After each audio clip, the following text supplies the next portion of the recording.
Yo, this is Icicle. I'm here at Point Blank for Point Blank TV. I'm doing a series of videos on sound design.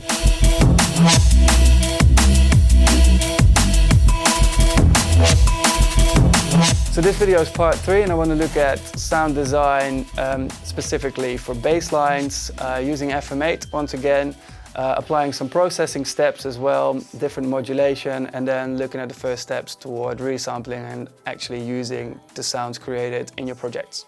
So I have here loaded up an FM8, and before maybe I go into anything, how I use it, you know, I think a lot of people are scared by FM or by you know, what it is and what does it really mean. Obviously, FM8 is a frequency modulating synthesizer, and what that does and what it is, it's just a really easy and a fairly quick way to create a really complex sound harmonically, and that's why it's interesting. Like, you know, and you know, that's what its value is over subtractive, for instance. Now, just to demonstrate that, you know, I've loaded it up here and I've got a clean sine wave in it, and you know, looking at the analyzer for this, you know, I'm playing E here, and we just got like one clean peak sine wave. Just there you go, just one harmonic here. Now that is here my F operator at the moment. If I take another operator here, another sine wave as well, enable that. Now through this routing matrix you can send a signal to your outputs here. This line is representing your outputs. This is the operator. You can even say oscillator, you know, it's not technically completely correct, but if you are thinking in terms of subtractive synthesis, that's it. So, you know, you could add it sort of additively like that, but the real trick of FM8 is just to take an operator and to modulate another one with that. So this here now being that clean sine that we're using, and I'm turning on E at full speed, at full volume, but the ratio is totally 0 now, so it's basically nothing. Now the ratio is like the pitch, or it is the ratio to the first one or to the note played, and the ratio of this is 1. So oh sorry, it's 2. Here we go. Now we got it at 1. Now this one is now totally 0. When I start moving that up, you start hearing it as like an LFO in pitch, which is exactly what it is. You know, an LFO on a pitch in a subtractive oscillator synthesizer is also actually frequency modulation. Now the trick and the reason of why this creates interesting sounds is because when you sort of take that very slow moving pitch, that's, you know, you can, if you look closely at the analyzer as well, you'll see that steady peak shifting to the left and to the right, just sort of showing a wobbling pitch. Now, when you sort of go up with this modulation signal, that sort of sideways wobble of that one peak, you know, this signal that I'm using to modulate will sort of traverse into the audible domain, and when that happens, you get something. You get these complex harmonics. They're referred to as side bands, basically, where you can see it happening now more and more. Just keep going up. And looking at the analyzer, you see distinctive harmonics forming, and more of them, you know, and they're widening out. So basically, they are sort of occurring, and they are shifting further and further.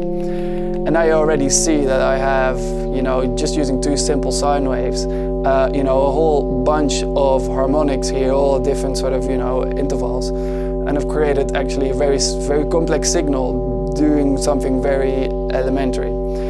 What you can see as well is the original sine wave, when I turn it off, you know, is sitting here, and when I turn it back on, you can see that's still there, you know, so that's what are called sidebands. They form on the side. So you have like sort of, you know, these parameters and sort of these regular intervals forming left and right, with the main starting frequency still being there. Now, this is just an interesting way to create, you know, more complex waves, and also maybe more, you know, different than just, you know, the traditional type of, you know, 70s type of synthesis. Now, having said that, and so you have an idea of what FM kind of does, what the engine is based on, I've got a patch here, which I was making earlier. Now, here we are. So basically, I've got operator F on, which is just like, it's like something in between a square wave and a sine wave. You know, you've got lots of different original waves. Really, the most clean way of FM synthesis is with sines, but you can create or choose more complicated waveforms to modulate one with the other here. And you have your amplitude, we've obviously touched on it a few times, you know, your ratio in this case, ratio is just 1. So it's not quite a sine wave, it has a little bit more harmonic information already, but not a lot. And this is just sort of the, you know, the foundation of the bass sound that I want to create here. Now, sort of next, I'm going to turn on this second operator. Now, what I've done here is chosen like a slightly more harmonically complex signal, and I have moved the ratio off, so this is slightly sort of out of tune with the first operator. Now, you can hear, you know, you've got this sort of like seeming interference that you hear now, this movement in the sound, and that's really why I've used this. So if you slow this down as well, you know, if you sort of, the ratio becomes the same more, it's like interference.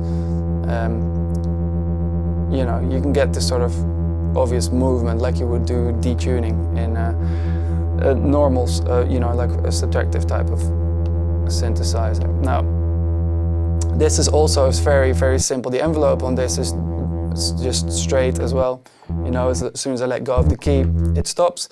And it's just because I want to basically have this bit of layer of movement here going, just for a little bit of extra, you know, interesting kind of stuff from the beginning. Now then, secondly, I'll just modulate that first one again, the F operator in this case. Now with another sound. This one is just a ratio that is just, you know, I've just kind of, you know, just went onto like a double ratio and just moved it up a little bit more. I've also inverted it, and you seem to get, especially when you play it a bit lower. If I play this one, you see this movement that you're getting. It's then just sort of emphasized with this one a little bit.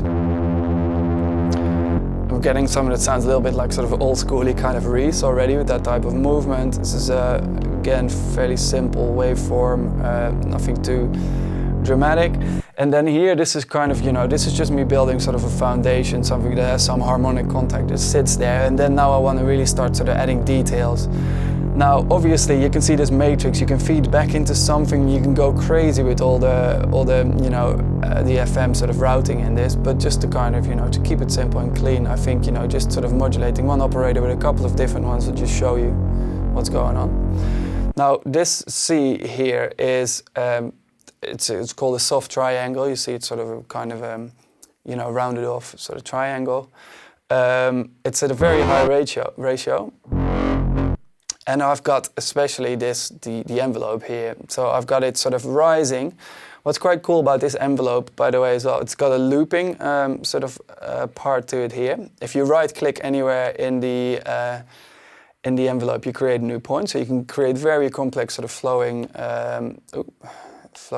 kind of shapes. Sorry, let me just gonna try and restore it a little bit to how it was.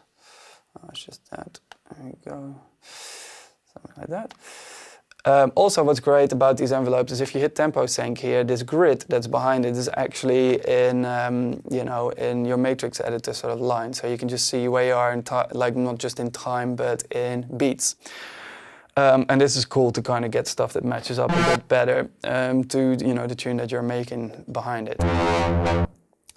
Now, you see, I've got this rising, and then this is a looping part, so it just sort of keeps on giving those sort of attacky kind of sounds. So I have it rising when you first play it, and then just sort of looping. You know, in terms, you know, obviously the ratio is higher. I've got more high harmonic kind of content here, and then the way I feed this, I can really emphasize that.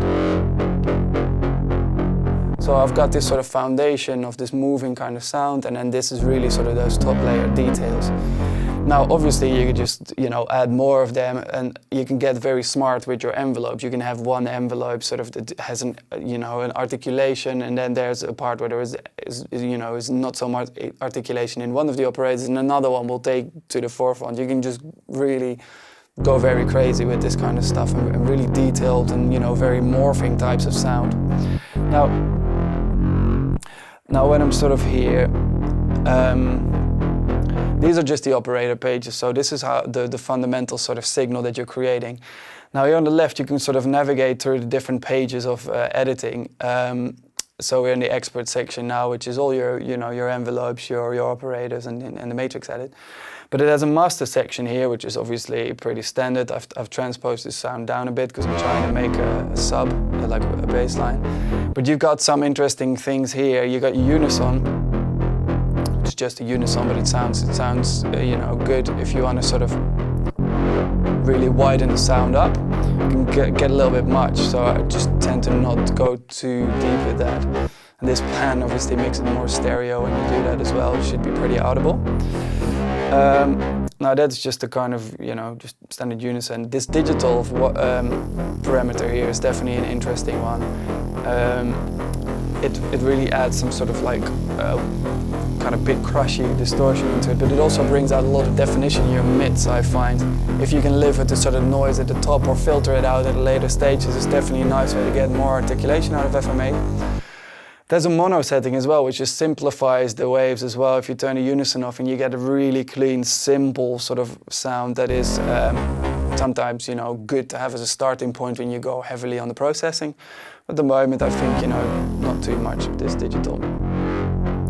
You can really see how also the mids become much more pronounced when you use that, but you do have a lot of high noise that you just get from it. You have an effect section here, which includes things like overdrive, some reverbs, phaser, things like that, which are pretty good. But I do tend to use, instead of using these, because it adds them after you've created the signal anyway, I do tend to find myself using different plugins to do similar things. So I think that's kind of a place to move towards now. So I have this as a sound now. In the mixer, I've got here a note played, so I'm just gonna leave it sort of looping around so you can hear what I'm doing. So, first of all, I just want to EQ maybe a little bit. Now, I have put an EQ here on there, which is actually really not that interesting. I kind of boosted the more low-end sub of it a bit, some of the mids, just the low mids, just for a little bit more weight, but it's just what I found it was lacking from making an FM8. Some of that high definition, but at this stage I might not want to do really that much more because I'm going to process it a lot and it will all come out during that. So now basically I look at processing of basses as in like, the stages of distorting, maybe some EQing first, distorting, modulating, basically distorting to get like real sort of pronunciation, and then modulating just to kind of take the edge off again and just to kind of make it a bit more gooey and not so abrasive, and then filtering, and obviously then you could resample, cut up, and just use in different ways. But I definitely think in terms of, distortion, modulation, and filtering when it comes to these types of sounds. Now, distortion, I am using Icicle Trash 2, which is very versatile distortion, but most notably it's like a multiband distortion. Multiband distortion in this case is great because back in the day people used to layer a lot of stuff, so you'd use like a sine, sub, kind of very clean bass just to keep the bottom end tight, and then put more mids over the top, distort them more, filter them differently, and you get the layers, but it doesn't sound as one in my opinion. I like to make a sound like this, which is just full range from bass to mids to tops, and then process it so that I actually don't mess up the different parts of it so much that it's not usable anymore. In other words, the low band in Trash is untouched, it just runs through. So everything underneath 220 Hertz just runs through clean. My mids, they've got a bit of a drive on them in this case, just a little drive, not gone in too much on the parameters this, to be honest. So the mids are just a little bit sort of driven, and the top end I like to use something fuzzy, a little bit sort of reminiscent of maybe even guitar distortion, because the top end can actually be quite messed up for the more definition. Just the lower the frequencies are, the less distorted I want them, so that I still have a tight sound and good bottom end weight bass that comes through and translate on the system in the club. So just in terms of what that did, just brings some of the mostly some of the mids and the tops out more, makes it a little bit nastier and a bit more pronounced. Now then, modulation, you use phasers, things like that. I'm now working in Logic, and I find just the ensemble, the standard ensemble, to work quite nicely. I've used it on like a standard preset. It's called Vintage Dimension. It comes with it so that makes it very watery. But if I just use it very modestly, it just takes that most abrasive edge off and just gives it a little bit of a watery kind of feel to it, and just sort of makes that distortion I just applied a little bit more passable. And it obviously also creates some stereo information and makes it a little bit more moving. Now this is sort of the point where, then I just filter. I'm using FabFilter Volcano here, which is a really nice filter. It's multi-mode, all sorts of different filters. First of all, I have applied just a low-pass filter, which is a LP12 filter, 12 dB per octave. It's not very dramatic. Don't want to sometimes filter too much out. So we can just, it's just a clean filter like that.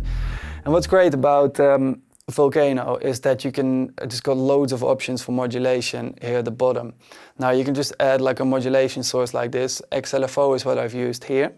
Now this is an LFO, but you can just keep adding points, like this sort of sequence that I've written here by just moving these things about. This sort of, weird asymmetric LFO happens every half a bar. It's the speed of it, and I then assign it to the filter frequency.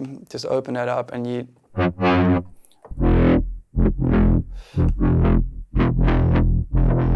So we're going from a sound that was, just full on open, like that, to something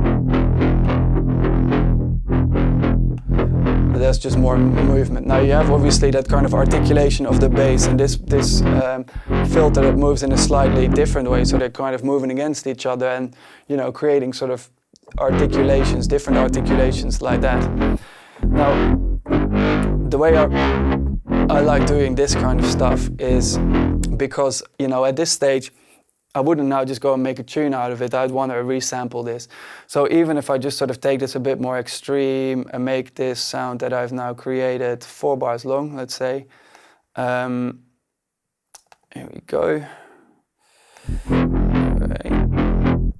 Then I might just go back into, actually in the processing stages, I did apply a final EQ. This is actually important before I just go any further. So this again, what I did with my drums, the side information out of the low end is just completely shelved off. So only the side signal, the mid side here. So that means that below this point, from all those modulation steps, I have no more extra, side information. That's just something you want to avoid for mixing down and keeping the most energy in your bass. Then I've given it a little bit of sort of a, mid sort of peak here, just for some extra articulation. And the side information at the tops I've just exaggerated just to make it sound a bit wider. So this is just one way just to expand it, especially if you listen in headphones, you'll really notice that difference. And just, it's a thing that definitely in modern sort of dance music is being done a lot. Now this sound, I'm just letting run for a while. What I might do as well, this is like really sort of a creating, sound designing session, so I'm not really in songwriting mode at all. I'm just gonna make like a long note, but also in FM8, I might just go into the pitch page here and just use my pitch envelope on this sound and go a little bit crazy with it. Like I'll put a little pitch drop at the beginning, I'll just add a couple of points. Oh. So I'll let it drop straight for a while. So this line is just a representation of where the pitch is, with the middle being, the pitch that is actually played on the keyboard.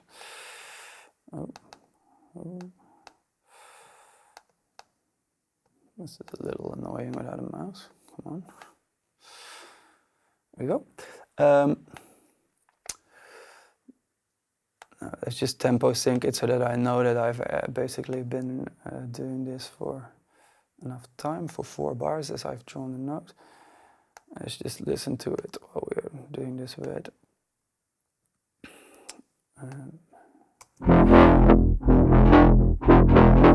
Just have to apply this envelope.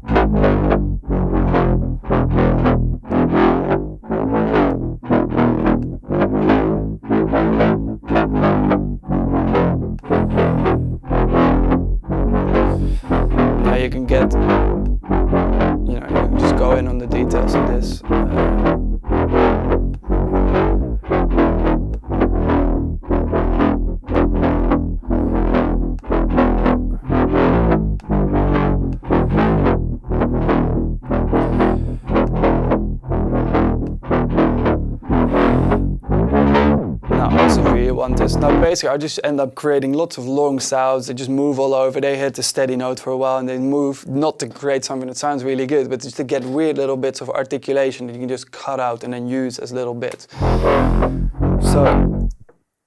So now, for instance, having done this, I may just resample it. At this stage, obviously, I could decide to, do a couple of different variations with the filters and maybe even tweak some of my sounds, but I'm just gonna go and just basically bounce this out and just make an audio copy of it. So, having sampled this, basically I've bounced it in place. So we have sort of different kind of sounds here. Take it into Contact or something like that, just to resample. It's something I definitely tend to do. Let me just export proper audio of it. There we go.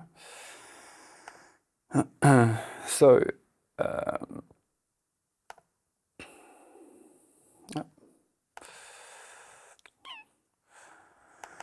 there we go.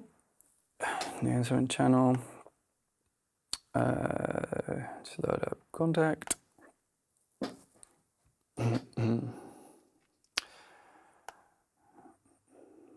Now I just want the sound. There you go.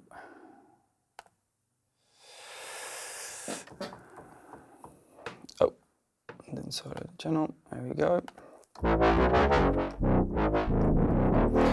So now, a couple of things that I, like to do in this, not going too deeply on this, but one good function for this is like, just obviously just playing first of all with the wave editor. Now I can just basically just sort of play, just move my start point to a moment where I've got nice articulation, like something like that could be cool, sort of little articulation, obviously just to play somewhere in your tune and just, same as that, you could do something with that pretty quickly. So I could have a couple of different instances running of this.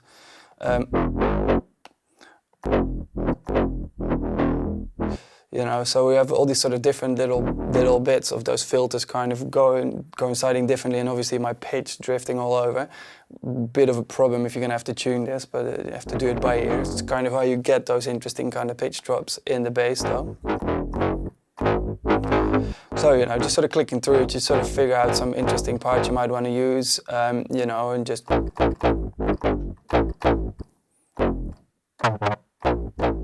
stuff like that. But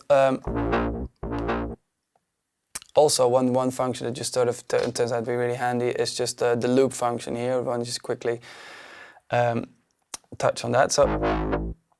So if I use this, now I can make a little looped section here, just set that up somewhere, for a part that I just want to kind of keep sort of playing like that.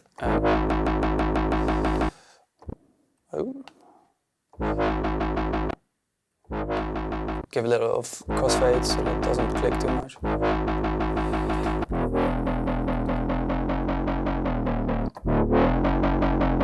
And you can just sort of definitely get to the typical angrier kind of drum and bass type of bass line. With that, now you've got a bunch of different modes in here. You can just sort of do forward, backward type of loop or whatever, like stuff like that. I find the forward one usually the coolest one. But what's pretty cool as well is if you're trying to, for instance, make this work in your tune and you like more of it. For instance, we have like a little beginning part, then a loop here, and then there's still a bit of sort of a tail kind of articulation here. If I, sorry, don't want that. Articulation here. I can just give it a count here for how many times I want it to loop. So for instance, if I am now starting from the beginning, I'll run through it 3 times. And you get different articulations already. So that's definitely like a way I would resample these types of basses. Always play with your forwards and backwards and, apply maybe a little envelope on the pitch. There's obviously lots of effects still to be added, but this is definitely my starting point for resampling, and I'm just trying to figure out where the nice bits of articulation are. Also would use just straight audio, pitch it a bit, you know, just kind of cut the nice bits out and just sort of put, you know, play with them. You haven't got that much control when you just use straight audio and Logic, but I do find that it works really quick. You know, when you have a bunch of samplers like this in a project, you get maybe a little bit sort of fiddly with it, and you just sort of get audio in straight, just cut it, maybe pitch it a little bit, but sometimes, you know, just when you sort of have a bunch of these sounds, just start them at the same pitch, so you know that they'll work in the same project. Building up a nice sound bank of samples that you've made yourself, as I did before, and then being able to just chuck them in straight like that, just really, just really improves the workflow, and you can be more mindful of your songwriting, basically, and not be so bogged down into sound design. So that was the end of part 3. I hope you enjoyed it. I certainly did. So take it home and apply it. Big up for watching. Thanks for the support.